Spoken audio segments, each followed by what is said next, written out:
এই, কে এখানে? আমার চোখ কেন বেঁধে রেখেছ? বলো আমাকে, কোথায় নিয়ে এসছো আমাকে? কে তোমরা? এই, বলো আমাকে।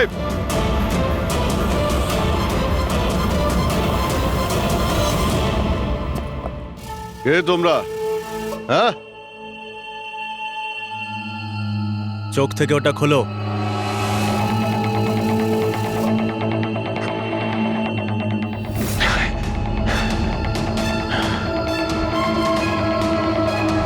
তোমরা জানো কাকে কিডন্যাপ করেছো? একজন সিআইডি অফিসারকে। অভিজিৎ, তুমি আর এখন কোনো সিআইডি অফিসার নও। Senior inspector Abhijeet CID duty থেকে সাসপেন্ড থাকবে। ভয় পেও না, আমাদের থেকে তোমার কোনো ভয় নেই। আমাদেরকে নিজের বন্ধু ভাবতে পারো। বন্ধু? তোমরা কারা বলবে? সব জেনে যাবে অভিজিৎ, আমরা কে আর তোমার থেকে কি চাই। অন্ধকারে লুকিয়ে রয়েছো কেন? সাহস থাকলে সামনে এসো। আমরা অন্ধকারে আছি কারণ এই দেশ আর সমাজ আমাদেরকে আলোতে কাজ করতে দেয় না। তার মানে আমরাও তোমার মতো একজন আইনের রক্ষক, কিন্তু তুমি আইনের ছাতার তলায় কাজ করো আর আমরা ওর বাইরে। আমরা অপরাধীদের সরাসরি সুবিচার দিয়ে থাকি, না কোর্ট, না কাছারি, না এনকোয়ারি কমিশন, সোজা মৃত্যুদণ্ড। এক মিনিট, তোমরা কি বলছো? আমি কিছুই বুঝতে পারছি না। চিনতে পারছো একে? এ তো মালবিকা, নামেই সোশ্যালাইট, কিন্তু অনেক আতঙ্কবাদী সংগঠনের সঙ্গে যুক্ত। Good, next. একে আবার চিনব না? সবাই জানে ও রিয়েল এস্টেটের ব্যবসায়ী, কিন্তু তার আড়ালে ড্রাগসের ব্যবসা। উইলিয়াম? এ তো উইলিয়াম। 7টা মার্ডারের কেস আছে এর উপরে। That's right. কিন্তু এদের ছবি তোমরা আমায় কেন দেখাচ্ছ? আইনের ইতিহাসে আজ এক ঐতিহাসিক জয়। ভয়ঙ্কর আসামি বালা সিজু, যাকে বাচ্চাদের অপহরণের জন্য প্রত্যেক রাজ্যের পুলিশ খুঁজে বেড়াচ্ছিল, সে শেষ পর্যন্ত সিআইডির হাতে ধরা পড়ে গেল। এখন সিআইডির টিম বালাকে জিজ্ঞাসাবাদ করবে, আর বালাকে জিজ্ঞাসাবাদের ভিডিও বানিয়ে সেটাকে আদালতে প্রমাণ হিসেবে তুলে ধরবে, যাতে বালাকে কঠোর থেকে কঠোরতর সাজা দিতে পারা যায়।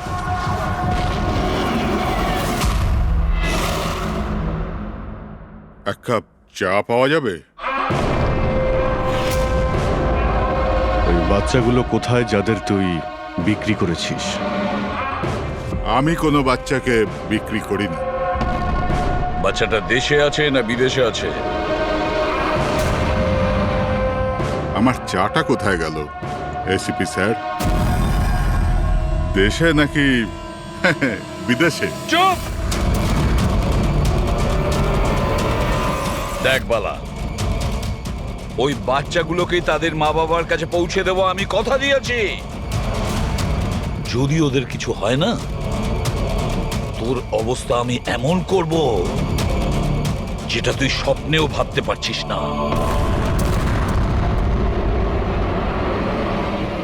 এসিপি স্যার আমাকে হুমকি দিচ্ছেন? তোর কপাল ভালো যে আমরা শুধু মুখে বলছি, কিন্তু যদি দয়া থাকতো। তো কি করতো? খুব বেশি হলে আমার জন্য এক কাপ চা নিয়ে আসতো।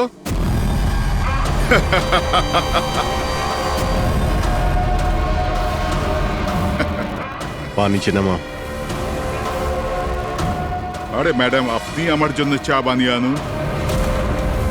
তাছাড়া মেয়েদের কাজ ঘরেই হয়, এই সিআইডিতে কেন সময় নষ্ট করছেন আপনি? প্রবি,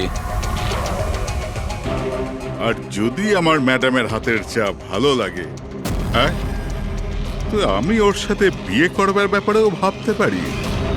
উকিল বাবু, এ কিন্তু বড্ড বাড়াবাড়ি করছে।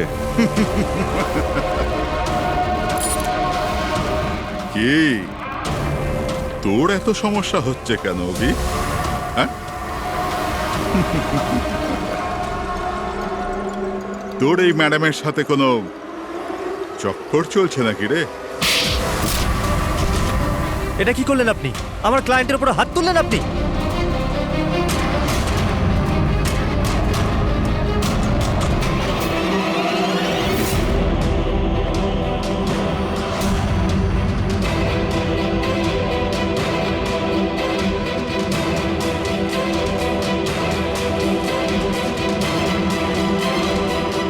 Sir? Sir, he's dead. কি?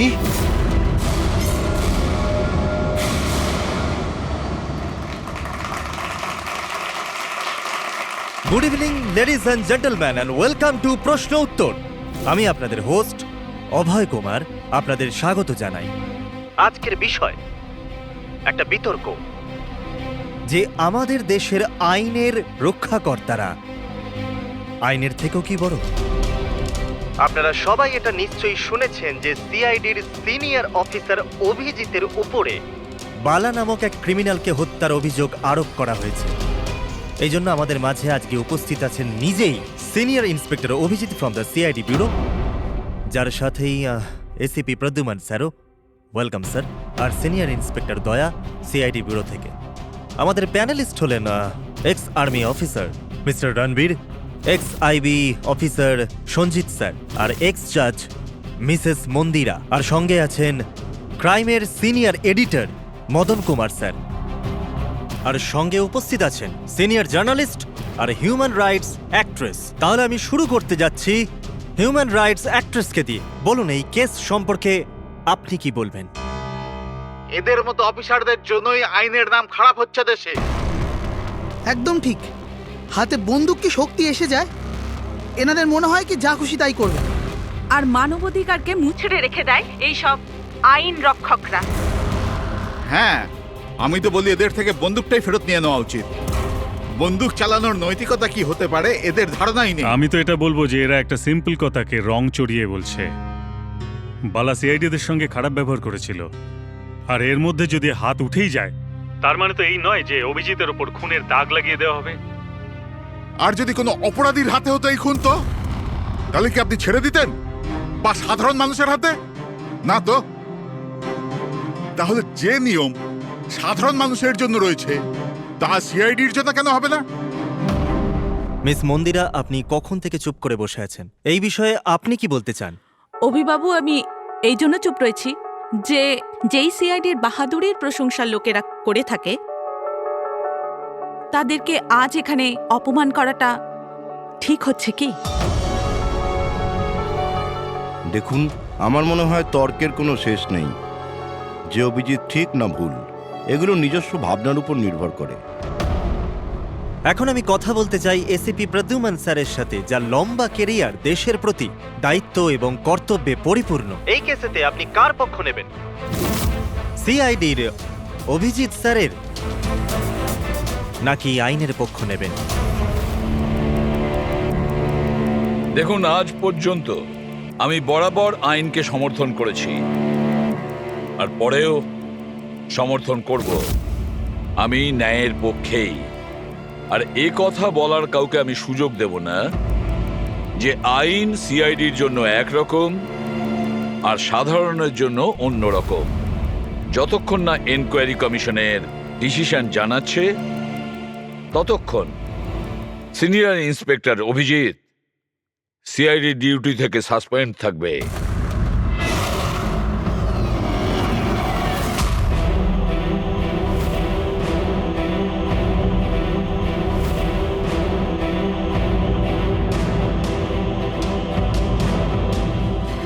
এক মিনিট স্যার।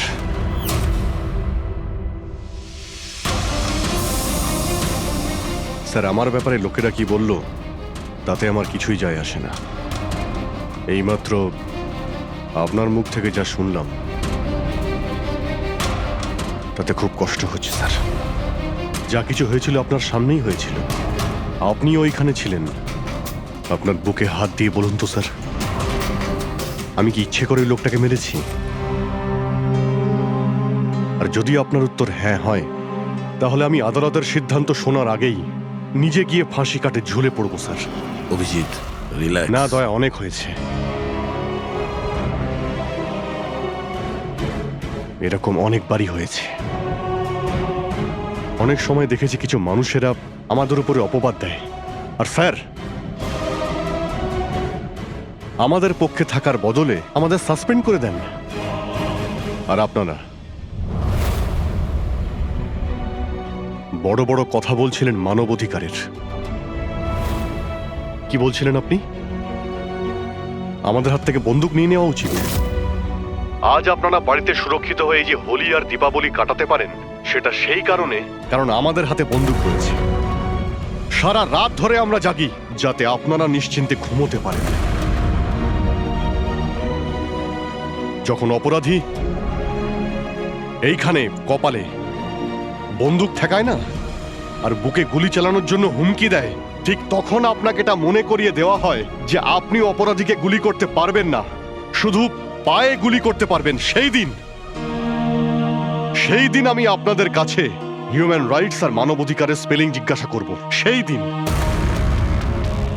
আজ আমি সবার সামনে জোর গলায় বলতে চাই, বালার মতো অপরাধীদের বেঁচে থাকার কোনো অধিকার নেই। এমনি তো আদালত তোকে ফাঁসিরই হুকুম দিত। আগে মারা গেছে বলে এত প্রশ্ন কিসের জন্য? এত বছর ধরে সিআইডি যদি আমার হাত বেঁধে না রাখতো, তাহলে এই অপরাধীদের অনেকদিন আগেই আমি শায়েস্তা করে দিতাম। আর এমনিতেও এমন আইন থেকে কি লাভ যা অপরাধীদের শাস্তি দিতে পারে না? আর সেই আইন আমায় কি সাসপেন্ড করবে? আমি নিজেই আইনকে সাসপেন্ড করছি।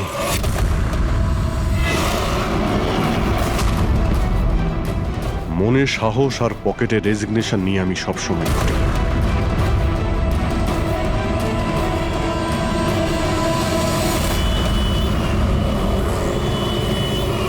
আরে ভাই, আমরা তো হলাম বন্ধু। কি চাই বলো তোমার? এই আমার বন্ধুর জন্য সব নিয়ে এসো আজকে, তুমি আর আমি মিলে। এই চল চল। অভিজিৎ, কি হয়েছে কি তোমার? কোন জায়গায় বসে আছো তুমি? আর কি ধরনের লোক আছে সাথে? চলো ওঠো ওঠো, চলো বাড়ি চলো। কোথায় যাব? সিআইডি ব্যুরোই তো আমার বাড়ি ছিল, আর ওখানে যাওয়ার আমার পারমিশন নেই। স্যার, সব ঠিক হয়ে যাবে। আপনি এখান থেকে চলুন। সব ঠিক হয়ে যাবে? এর থেকে আর কি ঠিক হবে? আর এখন আমি সিআইডি অফিসার নই। কোনো হিউম্যান রাইটস, কোনো এনকোয়ারি কমিশন আমার কিছুই করতে পারবে না। সমস্ত অপরাধীদের খুঁজে খুঁজে মারবো আমি। আর তোমরাও আমার কিছুই করতে পারবে না। আর না তোমার ওই এসএপি প্রদ্যুমান। যাও, তোমরা ওর কাছেই যাও। তোমাদের মুখ আমি দেখতে চাই না, যাও। অভিজিৎ, তুমি সজ্ঞানে আছো? তুমি জানো তুমি কি বলছো? ছাড়ো না ভাই। যদি তুমি সত্যিকারের বন্ধুই হতে না, তাহলে ওই দিনই প্রমাণ করে দিতে আজ এই সমস্ত ন্যাকামি করার কোনো প্রয়োজন নেই। কি বললে তুমি? নাটক? তোমার এটা নাটক মনে হলো? আবার কি? ঠিক বলেছ, একদম ঠিক বলেছ। স্যার, যাও যাও, তুমিও যাও।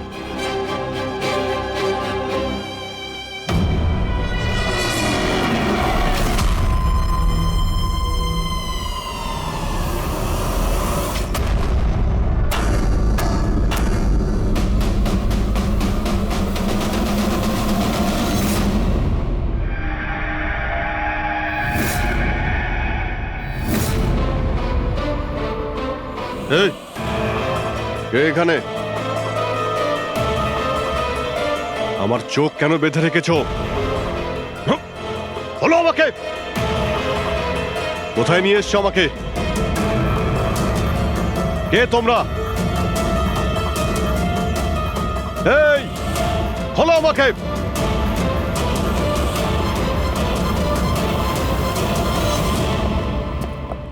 কে তোমরা? হ্যাঁ, চোখ থেকে ওটা খোলো।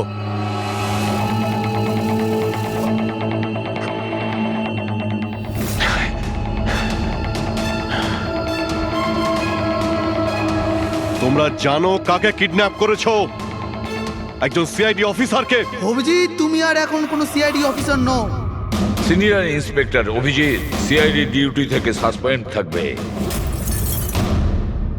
ভয় পেও না, আমাদের থেকে তোমার কোনো ভয় নেই। আমাদেরকে নিজের বন্ধু ভাবতে পারো। বন্ধু?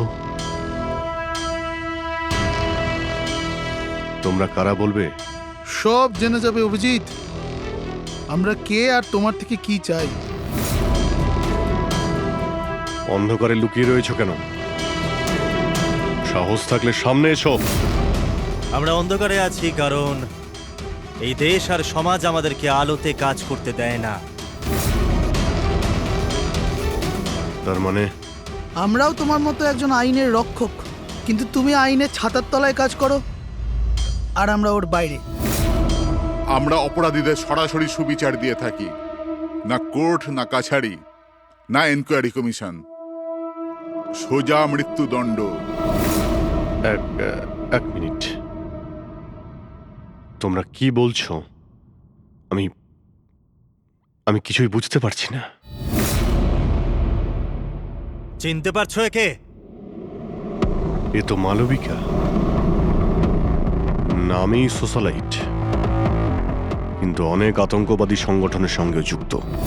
Good, next. একে আবার চিনব না? সবাই জানে ও রিয়েল এস্টেটের ব্যবসায়ী, কিন্তু তার আড়ালে ড্রাগসের ব্যবসা। উইলিয়াম? এ তো উইলিয়াম। 7টা মার্ডারের কেস আছে এর উপরে। That's right. কিন্তু এদের ছবি তোমরা আমায় কেন দেখাচ্ছ? আমার কাছে কি চাইছো? বলবো, প্রথমে তুমি এটা বলো যে যদি তুমি এটা জানতে পারো যে এই অপরাধীদের আইন কখনোই সাজা দিতে পারবে না, তখন তুমি কি করবে? যদি এরা কখনো শাস্তি না পায় তো?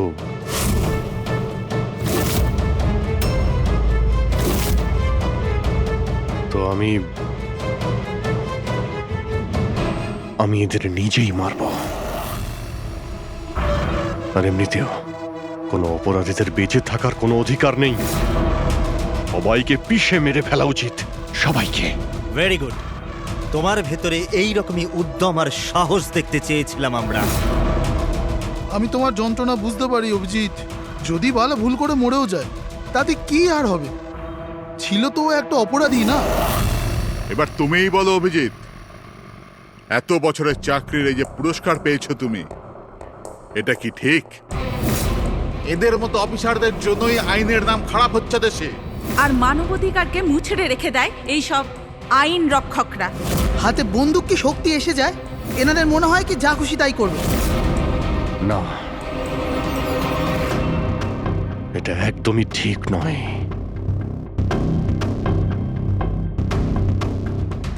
শুধু আমিই জানি সবার সামনে এইভাবে অপমানিত হতে ঠিক কেমন লাগে, কতটা যন্ত্রণা হচ্ছে আমার। আমরা বুঝতে পারছি অভিজিৎ, এই জন্যই তো তোমার দিকে বন্ধুত্বের হাত বাড়াতে চাই। আমাদের গ্যাংয়ের কাজ হলো এই অপরাধীদের শাস্তি দেওয়া, যাদেরকে আদালত খোলা ছেড়ে দিয়েছে। হাত মেলাবে আমাদের গ্যাংয়ের সাথে? এত কি ভাবছো অভিজিৎ? আমাদের সঙ্গে থাকবে নাকি ওই সিস্টেমের সাথে, যে অজান্তে হওয়া একটা ঘটনার জন্য তোমাকে শাস্তি দিয়েছে? আমি জানি না যে তোমরা কারা, তবে লড়াই যখন অপরাধ আর অপরাধীদের বিরুদ্ধে, তখন আমার উত্তর সবসময় হ্যাঁ। কিন্তু এর প্রথমে তোমাকে বিশ্বস্ততার পরীক্ষা দিতে হবে। বিশ্বস্ততার পরীক্ষা? এই লোকটা কে? গগন, যে 5 জন মহিলাকে খুন করেছে, আর আদালত একে মানসিক ভারসাম্যহীন হিসেবে মুক্তি দিয়ে দিয়েছে। নাও রিভলভার আর চালাও গুলি।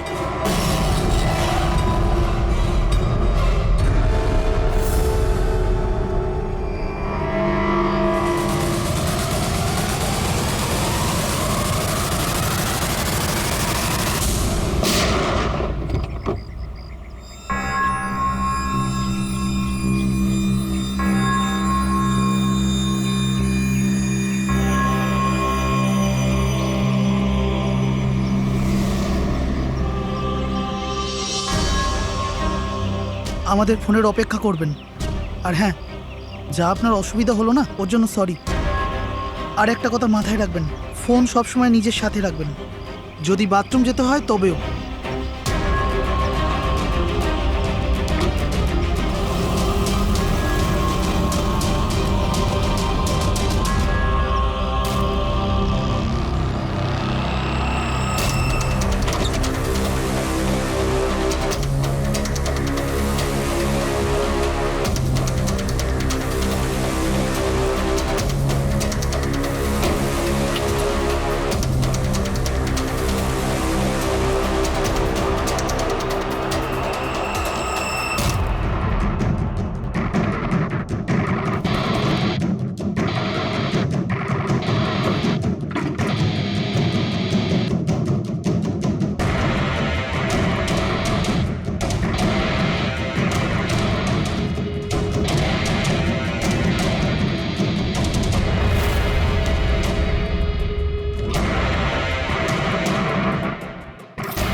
আমি এসে গেছি।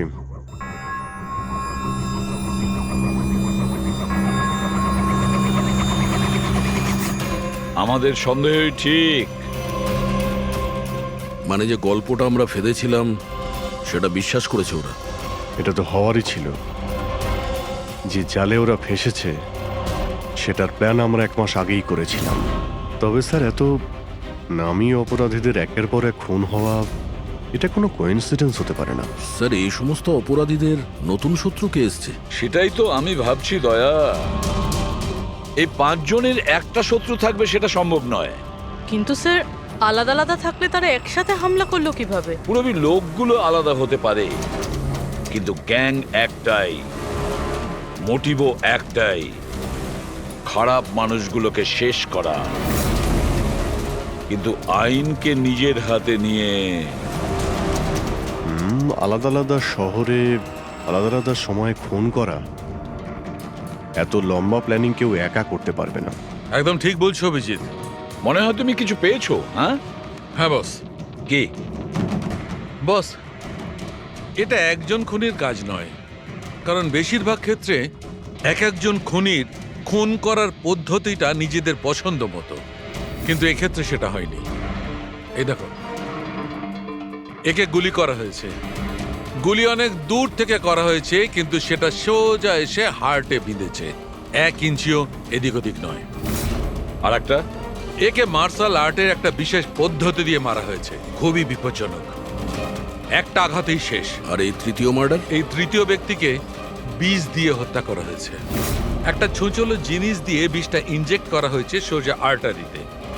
বিষটা খুব তাড়াতাড়ি রক্তে মিশেছে আর স্পট ডেড। তাহলে তৃতীয় মার্ডারটাও কোনো এক্সপার্টই করেছে স্যার? হ্যাঁ অভিজিৎ, প্রথম শার্প শুটার, দ্বিতীয় মার্শাল এক্সপার্ট, আর তৃতীয় জন খুব ভালো করে ইনজেকশন দিতে জানে।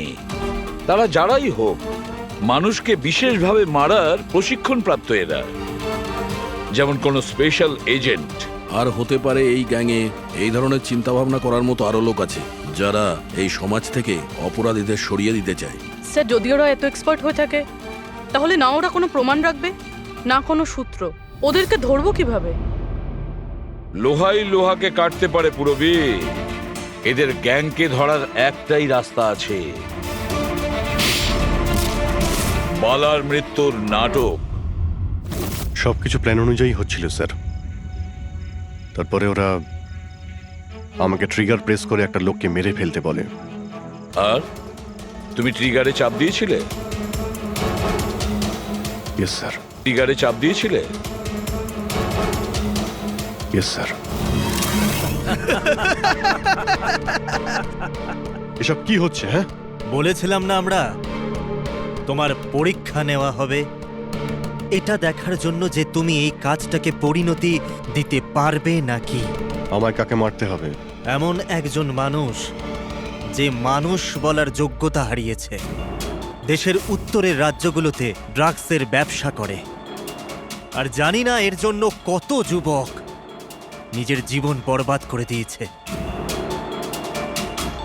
তার নাম? নিজেকেও অনেক বড় বিজনেসম্যান মনে করে, কিন্তু ড্রাগ ডিলিং করাই হলো ওর আসল কাজ। একবার যদি ও শহরে ফিরে আসে, ব্যাস তারপরে ওর কাজ শেষ। নাম? নামে কি এসে যায়? গুলি মারবার ঠিক 1 ঘন্টা আগে তোমাকে বলে দেওয়া হবে যে কবে আর কোথায় গুলি চালাতে হবে। ট্রিগার কি করে টিপে দিলে? ওর যদি কিছু হয়ে যেত, মারা যেত তো? না দয়া, কিছুই হতো না। ওই বন্দুকটা হাতে নিয়ে আমি বুঝতে পেরেছিলাম ওই বন্দুকের মধ্যে কোনো গুলি ছিল না। অভিজিৎ, ওদের সাথে এমন ভাবে মিশে যাও যেন তোমাকে সন্দেহ না করতে পারে। এটাই হলো রাস্তা ওদের কাছে পৌঁছানোর। কিন্তু ওরা বড় ধরনের কিছু করে ফেলার আগে যদি আমরা ওদের আড্ডাতে পৌঁছে যাই ওদের গ্রেপ্তার করার জন্য। কিন্তু ওদের আড্ডায় পৌঁছাবো কি করে? তোমার চোখে তো পট্টি বাঁধা থাকে। চোখ বাঁধা ছিল, কিন্তু দয়া, ওদের আড্ডা থেকে বাড়ি পৌঁছানো পর্যন্ত আমি রাস্তাগুলো ভালো করে ফিল করেছি। আর যা কিছু আমার মনে হয়েছিল সব পেন ড্রাইভে রেকর্ড করেছি। এগুলো আমার জামা কাপড় আর জুতো। যদি এর থেকে কিছু সাহায্য পাওয়া যায় ওদের আড্ডায় পৌঁছানোর জন্য। স্যার, যা করতে হবে তাড়াতাড়ি করতে হবে। যে কোনো সময় আমার কাছে ফোন আসতে পারে ওই ড্রাগ ডিলারকে মারার জন্য। আর আমি এই ধরনের কাজ করতে চাই না যার পারমিশন আইন আমাকে দেয় না। যতক্ষণ আইন না বলছে আমরা কাউকে মেরে ফেলতে পারি না, সে কোনো বড় অপরাধী হলেও।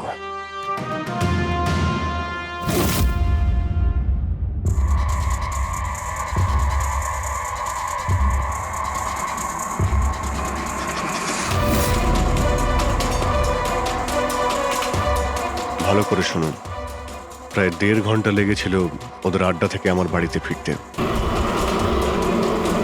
গাড়ির স্পিড 60-এর উপরে যায়নি।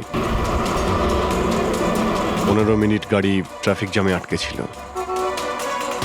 10-15, আর ঠিক ওই সময় কাউকে শ্মশানে নিয়ে যাওয়া হচ্ছিল। আর হ্যাঁ, যখন আমি আড্ডা থেকে বেরিয়েছিলাম তখন ওখানে কোনো মন্দিরে আরতি হচ্ছিল যা মাইকে বাজছিল। প্রায় সব মিলিয়ে 6টা সিগন্যালে গাড়ি দাঁড়িয়েছিল, আর প্রায় 5টা ফ্লাইওভার ছিল। প্রত্যেকটা ফ্লাইওভার ক্রস করতে 40 থেকে 50 সেকেন্ড লেগেছিল। রেলওয়ে স্টেশন, একটা ফ্লাইওভারের নিচে রেলওয়ে স্টেশন ছিল যেখানে ট্রেনের অ্যানাউন্সমেন্ট হচ্ছিল। স্যার। হ্যাঁ বলো। এই দেখুন স্যার, এই দেখুন, অনিকেত কুমার স্যার। সিবিআই 2 দিন আগেই ওর সঙ্গে কথাবার্তা বলেছে। স্যার, দেশে অনেক জায়গায় ও ড্রাগসের ব্যবসা করে। এখন কোথায়? ফ্রেডি স্যার দেখছেন স্যার। স্যার, এটা প্যাডি, ধান। ও ধান। ওই যে তুমি অভিজিতের জামা থেকে যে সুতোটা এনেছিলে সেইটা একটা বস্তা সুতো, পাটের বস্তা। তাহলে ধান আর পাটের সুতো, তার মানে হচ্ছে এটা কোনো গোডাউন, কোনো একটা গোডাউনকে আস্তানা বানিয়েছিল ওরা। এমন একটা গোডাউন যেখানে সবজি বিক্রি হয় অথবা কোনো ধানের কল। স্যার, স্যার এই রুটটা নিয়েছে এরা। রুটটা সেই রকমই যেরকম অভিজিৎ স্যার বলেছে। আমার মনে হয় এটাই। Good job Purabi. হ্যাঁ ডক্টর সালুকে। কি অভিজিৎকে আনাজের গুদামে রাখা হয়েছিল? অনিকেত আজকে সকালেই গ্রিস থেকে ফিরেছে, এখন অব্দি অফিসেও যায়নি। আচ্ছা, গ্যাং থেকে ফোন আসবে অভিজিতের কাছে। আসবে ফোন।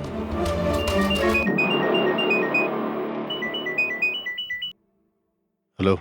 আপনার জন্য একটা সুখবর আছে অভিজিৎ স্যার। যে সময়ের আপনি অপেক্ষা করছিলেন সেটা এসে গেছে। আজকের এই শুভ দিনে এক অপরাধী শাস্তি পাবে। ঠিক 1.5 ঘন্টা পরে একটা কালো রঙের গাড়ি আসবে আপনার কাছে, আর বলে দেওয়া হবে আপনি কার ওপর আর কখন গুলি চালাবেন।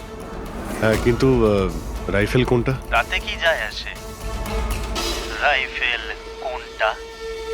আপনাকে তো সিআইডি ট্রেনিং এ সব ধরনের ট্রেনিং দেওয়া হয়েছে, তাই না?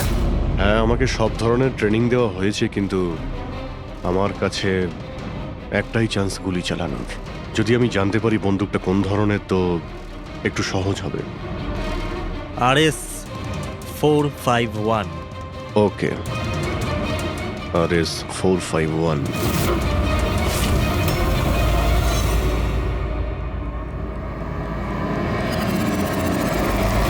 এটা কি বলছেন আপনি? আমার মৃত্যুর ভয় রয়েছে? তাহলে আমি যাবই না কোথাও, ঘরের মধ্যেই লুকিয়ে বসে থাকবো। আমি সমস্ত মিটিং ক্যান্সেল। অনিকেত, বাড়িতে লুকিয়ে থাকলে কোনো লাভ হবে না। ওরা প্ল্যান করে বসে আছে তোমাকে মারার জন্য। ওরা তোমাকে মেরেই ফেলবে। আপনারা কিছু করুন না, আপনারা সিআইডির লোক, বাঁচান আমাকে। বাঁচাবো আমরা তোমাকে। আর এবার গুলি আমাদের অফিসার তোমাকে করবে। তোমার জামার ভেতরে একটা বুলেট প্রুফ জ্যাকেট থাকবে আর কিছু রক্তের প্যাকেট। কিন্তু স্যার, লক্ষ্য এদিক ওদিক হয়ে গেলে যদি গুলি মাথায় লেগে যেত? কিচ্ছু হবে না, কারণ গুলিটাও নকল থাকবে। আর হ্যাঁ, তুমি তোমার কর্মফল ভোগ করবে। তোমাকে শো করে ওই মাস্টার মাইন্ডকে আমরা আগে ধরবো। এবারে বলো, মিটিং এর জন্য কোথায় যাচ্ছিলে তুমি? পরের মিটিং 1 ঘন্টার মধ্যেই হবে। এই মলের বাইরে একটা লঞ্চে হবে। মলের বাইরে? হ্যালো, আমার মনে হচ্ছে মিশনটা ক্যান্সেল করতে হবে। কিন্তু কেন? বালা বেঁচে আছে।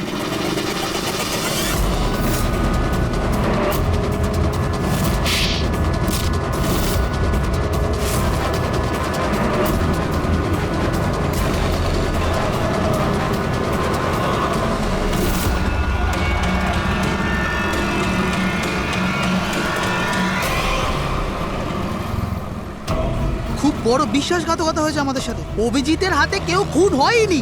প্ল্যান ক্যান্সেল করব না আমরা। সিআইডি আর অভিজিৎকে এই বিশ্বাসঘাতকতার চরম মূল্য চোকাতে হবে।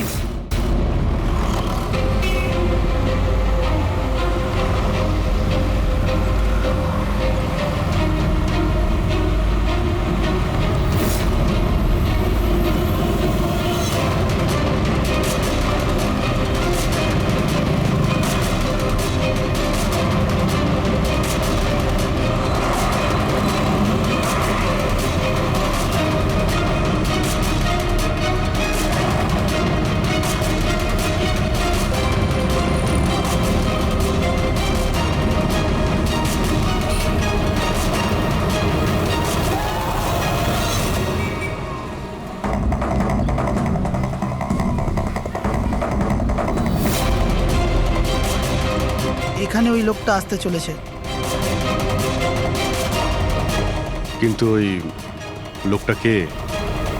অপেক্ষা কর, জানতেই পারবি। চল তোকে ওই জায়গাটা দেখাই, যেখান থেকে তোকে গুলি চালাতে হবে ওর উপর।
গোডাউন তো একদম খালি, কেউ নেই এখানে।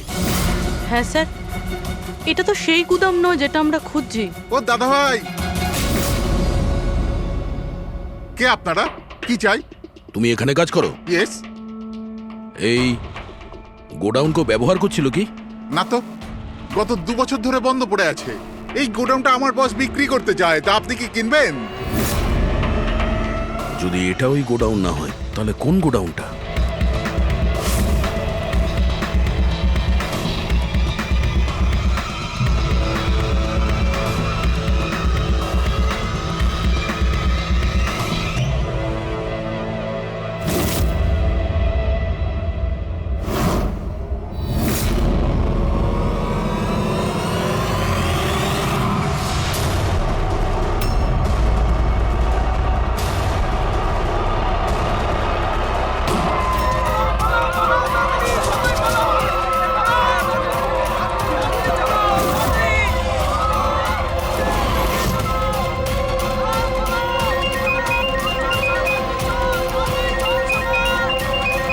হ্যালো। অভিনন্দন অভিজিৎ, তোমার সাফল্যের জন্য। Aniket is finished. এবার দেখা করে অভিনন্দন জানাবো তোমাকে। ঠিক আছে, আসছি আমি।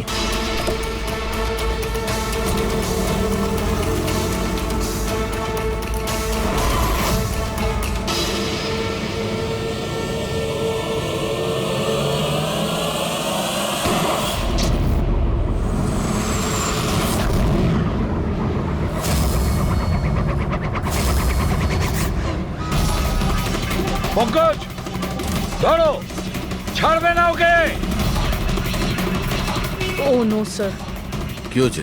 স্যার আমি একটা ভুল করে ফেলেছি, ওই তিলকনগরের গুদামটা মিস করেছি। স্যার এই দেখুন স্যার, ওখানেও একটা মন্দির আছে, শ্মশান আছে, ফ্লাইওভার আছে আর রেলওয়ে ট্র্যাক। আচ্ছা, ওই গোডাউনটা না তো? কত দূর এখান থেকে? স্যার ট্রাফিক জ্যাম নিয়ে 40-45 মিনিট লাগবে। স্যার, অপরাধীরা জানতো আমাদের প্ল্যানটা। অভিজিৎ স্যারের নকল গুলি চালাবার কথা। অভিজিতের সামনে বিপদ, দয়াকে ফোন করতে হবে। দয়া, দেখো অনিকেতকে কেউ গুলি করেছে, আসল গুলি। হ্যাঁ, অভিজিতের সামনে বিপদ। ওদের আড্ডা জানতে পেরেছো? না স্যার, খুঁজছি। তাড়াতাড়ি তাড়াতাড়ি দয়া, আমাদের হাতে টাইম নেই।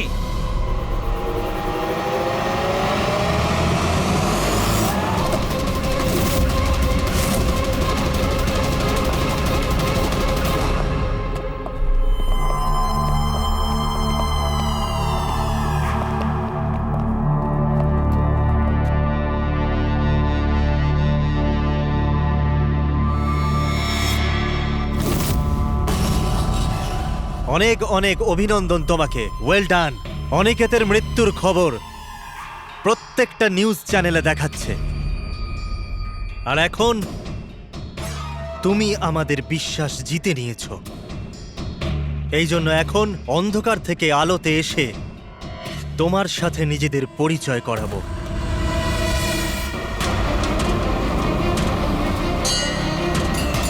এই মন্দিরটা।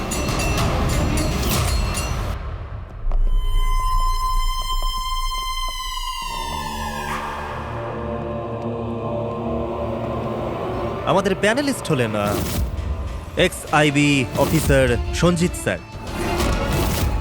আর এক্স জাজ Mrs Mandira, ex army officer Mr Ranbir. ও, তো আপনারা? হ্যাঁ আমরা। কেন চমকে গেলেন নাকি আমাদের দেখে? ভুলে গেলেন সেই দিনটা যখন শুধু আমি সমর্থন করেছিলাম আপনাকে?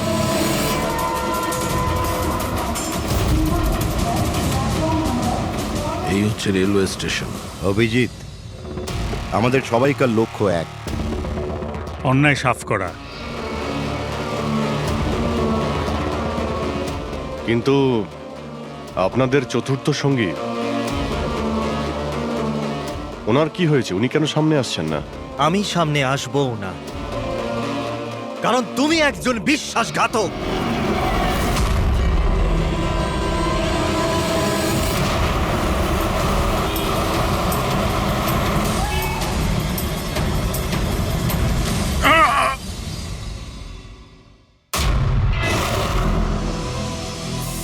বালা বেঁচে আছে? হ্যাঁ, এ বেঁচে আছে, কারণ এই সব কিছু সিআইডির প্ল্যান মাফিক কাজ ছিল আমাদের ফাঁসানোর জন্য। আর এই হচ্ছে শ্মশান ঘাট। আর অনিকেত?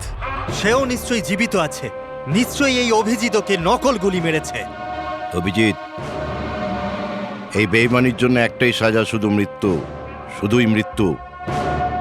তুমি আর বালা দুজনেই মরবে, দুজনেই। আর তোকে আমরা মারবো না, তোকে এ মারবে। আমি কেন? কেননা একজন বাহাদুর এবং সৎ ইন্সপেক্টরকে মারা আমাদের নীতির বিরুদ্ধে। চল, তুই মার, নইলে আমরা তোকে মারবো। ও তো আপনারা এমনিই মারবেন। না, আমরা তোমাকে আর একটা সুযোগ দেব। চালাও গুলি। নেবালা, পিস্তল নে। এই নে।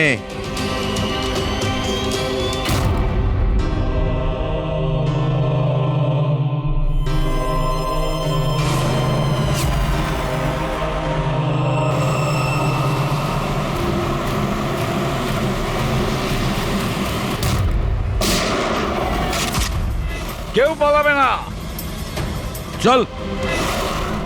আমি আপনাদের হোস্ট অভয় কুমার। আমরা যা করেছি তাতে আমাদের কোনো আফসোস নেই। আমরা তো দেশের জন্য কিছু করতে চেয়েছিলাম, যেরকম আপনারা করে থাকেন। দেশের জন্য কিছু করা তো গর্বের বিষয়, কিন্তু তোমরা যে পথ বেছে নিয়েছো সেটা ভুল পথ, আইনের বিরুদ্ধে। তাহলে আইনই বা কোথায় 100% পারফেক্ট? এটা তো সেই আইনই যেটা থাকা সত্ত্বেও এত অপরাধী সমাজে মুক্ত হয়ে ঘুরছে। ওই অনিকেতকেও আপনি বাঁচিয়ে নিয়েছেন, তাই না? হ্যাঁ, অনিকেতকে আমরাই বাঁচিয়েছি, শুধু গুলি থেকে, আইন থেকে নয়, বুঝেছেন? আর যদি পারফেকশনের কথাই বলেন, তো 100% পারফেক্ট কিছুই হয় না, সেটা করতে হয়। আপনাদের এই চিন্তা ভাবনা কি পারফেক্ট? এর কোন গ্যারেন্টি আছে যে এই সব কিছু করার সময় তোমরা শুধু অপরাধীদেরই মেরেছ, নির্দোষ কাউকে নয়? আর সেই আদালতের কাছে নিজের অভিযোগ জানিও, সেই আদালতকে যাকে তোমরা অশ্রদ্ধা করতে, আর সেই আদালতই তোমাদেরকে সংশোধন করবে। তারপরেই তোমরা বুঝবে যে দেশের আইনের মর্যাদা কিভাবে দিতে হয়। কেসটা খুবই জটিল ছিল স্যার। হ্যাঁ, আবার অপরাধীও ধরা পড়েছে, আরো একটা কেস ক্লোজ। তোমরা কি বাড়ি যাবে না নাকি? কিন্তু এখনো একজন অপরাধীকে ধরতে বাকি আছে। কি দয়া? Hello CID. কে আপনারা? কি চাই এখানে? আমি বিক্রম, ক্রাইম টিম থেকে। আমাকে এখানকার তল্লাশি নিতে হবে। এই হলো সার্চ ওয়ারেন্ট। তল্লাশি?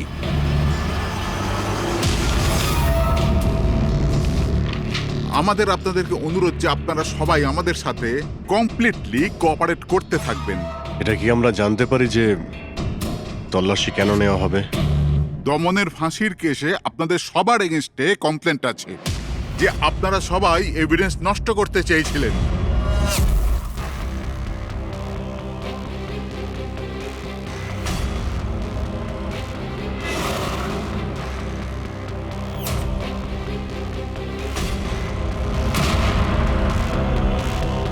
তল্লাশি শুরু করো। আপনাদের সবার ফোন রেকর্ড চেক করা হচ্ছে, আর আপনাদের সবার উপরে কড়া নজর থাকবে।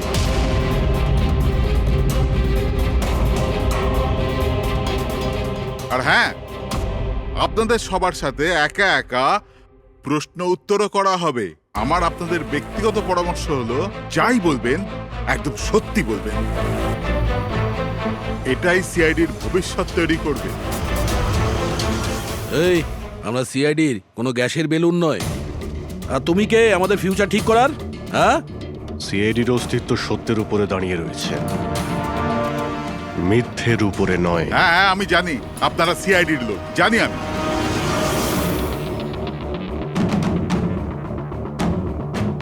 কিন্তু আপনারা যেই হন, আইনের ওপরে কিন্তু নয়। আর এখন সময় চলে এসেছে আপনাদের আইনটা মনে করা দরকার। হ্যাঁ, সেটা আমরা জানি যে আইনের ঊর্ধ্বে আমরা নই, আর আমরা আইনের সুরক্ষা করি, আইনের রক্ষাকর্তা। আমরা সিআইডি, আর গর্ব করে আমরা বলি আমরা সিআইডি অফিসার। আর আমাদের প্রতিটা রক্তের বিন্দু, প্রত্যেকটা ফোঁটা সিআইডি দেশের জন্য সমর্পণ করছে।